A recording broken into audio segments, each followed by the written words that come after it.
ሰላም ሰላም እንዴት ናችሁ? ይህ ፒችትሪ አካውንቲንግ ነው። በፒችትሪ አካውንቲንግ እንዴት አድርገን ከስተመር ሊስት፣ ቬንደር አይዲ ወይም ደግሞ ቬንደር ሊስት እንደዚሁም ደግሞ ኢንቨንተሪ አይተም እንዴት አድርገን እንደምናስገባ የምናይ ይሆናል ማለት ነው። በዚህ ቪዲዮ እስከ መጨረሻው ድረስ አብራችሁ ተከታተሉ። እንግዲህ ያው አካውንቲንግ እንዴት አድርገን በፒችትሪ አካውንቲንግ እንዴት አድርገን ካምፓኒ እንደምንከፍት እንዴት አድርገን ቻርት ኦፍ አካውንት እንደዚሁም ደግሞ ዴቶችን እንዴት አድርገን ከሌላ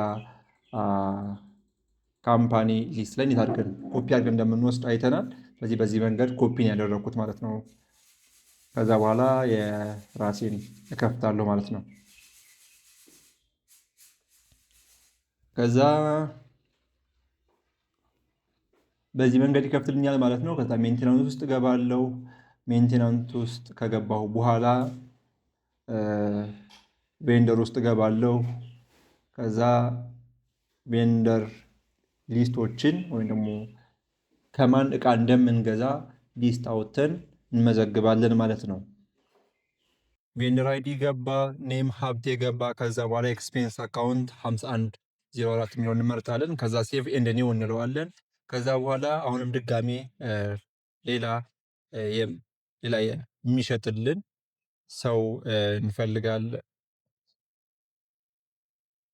ስለዚህ እንግዲህ ያው ኤክስፔንስ አካውንት ላይ ኮስት ኦፍ እንግዲህ ያው ሁለተኛው ላይ ለምሳሌ መግዛት የፈለጉት ኤምዲኤፍ ከሆነ ኮስት ኦፍ ኤምዲኤፍ ያ ማለት ኮስት ኦፍ አይተምን እናስገባለን ማለት ነው። ከዛ በኋላ ሴፍ ኤንድ ኒው እያለን 10ም 15ም ማስገባት እንችላለን ማለት ነው። ከዛ በኋላ ሊስት ውስጥ ስንገባ እንግዲህ እንደምታዩት እናገኛቸዋለን ሄለንንም ሀብቴንም ማለት ነው። ከዛ በመቀጠል ደግሞ የገዛናቸው አይተሞች ምን ምን እንደሆኑ ወይም ደግሞ የምንገዛው አይተም ምን ምን እንደሆነ መመዝገብ ይኖርብናል ማለት ነው። ስለዚህ ለሱም አይዲ እንሰጠዋለን። አይዲ ነምበር፣ ዲስክሪፕሽን ይኖረዋል። ለምሳሌ ኬሚካል ሽት ነው ለምሳሌ መግዛት የፈለግኩት እኔ። ስለዚህ አይተም ክላሱ ስቶክ አይተም ነው። ከዛ በኋላ ሴልስ አካውንት አለ። እሱ ላይ የምንመርጠው ሴልስ ኦፍ ኬሚካል ሽት የሚሆን መርጥለት አለው። ከዛ በኋላ ኢንቨንተሪ አካውንት ይኖራል። መርቸንዳይዝ ኢንቨንተሪ የሚለውን ፈልገን እንመርጣለን ማለት ነው።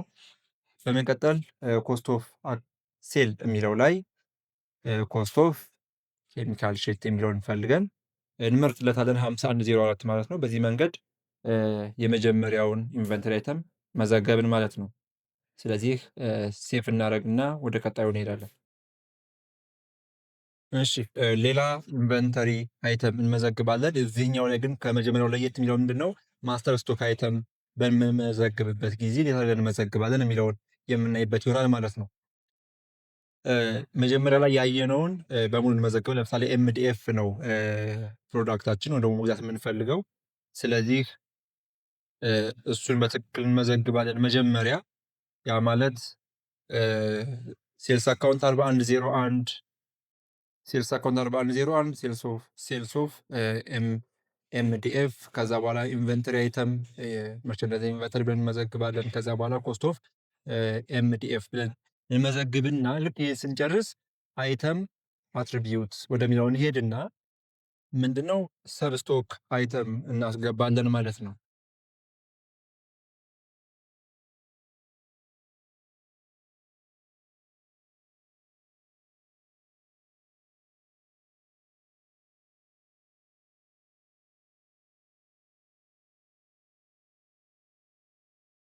ስለዚህ የመጀመሪያው አጠቃላይ ማስተር ስቶክ አይተሙ ኤምዲኤፍ ነው። እሱን ስለዚህ ደጋግሞ መግዛት ይሆናል ማለት ነው። ስለዚህ እንግዲህ ሶስቱን የያዘልን በምንድን ነው? በሰብ ስቶክ አይተም ይዞልናል ማለት ነው። ሊስቱ ላይ እንደምታዩት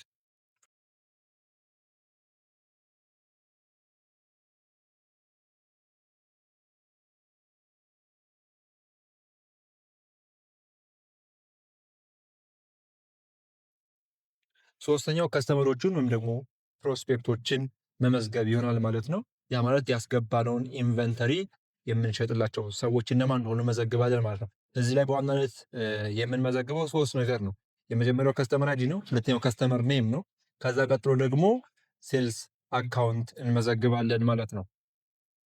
ስለዚህ ሴልስ አካውንት ላይ በዋናነት የምንሸጠውን እቃ እንመዘግባለን ማለት ነው። ለምሳሌ የመጀመሪያው ለሀዊ የምንሸጥላት ኬሚካል ሽት ነው። ስለዚህ ሴልስ ኦፍ ኬሚካል ሽት ብለን እንመዘግባለን 4104 እንመዘግባለን ማለት ነው። በዚህ መንገድ ለ10 ሰውም ለ20 ሰው የምንሸጠውን አይተም በቀላሉ መመዝገብ እንችላለን ማለት ነው። ቴንኪው በጣም መልካም ጊዜ